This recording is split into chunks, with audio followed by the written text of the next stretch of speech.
Today, I will show you how to install the latest version of PowerShell on Windows 11 in the fastest way possible, using Winget, which is already built into your Windows 11, no downloads needed. Quick thing to know first, Windows 11 comes with PowerShell 5.1 by default. That is the old version. We are installing PowerShell 7, which is the latest and most powerful version. And the good news is it installs side by side with the old one, so nothing on your system breaks. Before we get started, make sure to like this video and subscribe to the channel. Right-click the Start button. In the menu that appears, click on Windows PowerShell.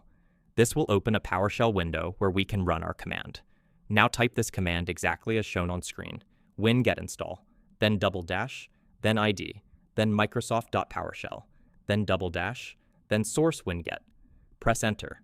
If a terms and conditions prompt appears, just press Y and hit enter to accept. Winget will now automatically find the latest version of PowerShell, download it, and install it. The whole process takes less than a minute depending on your internet speed.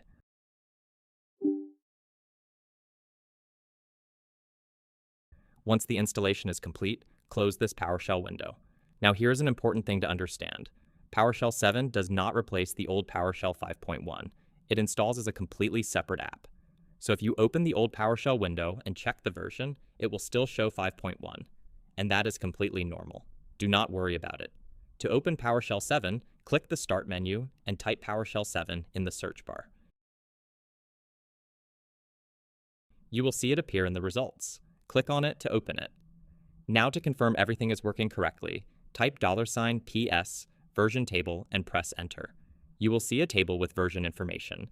If the PS version row shows 7.5 or higher, the installation was successful. That is it. You now have the latest version of PowerShell running on your Windows 11 machine.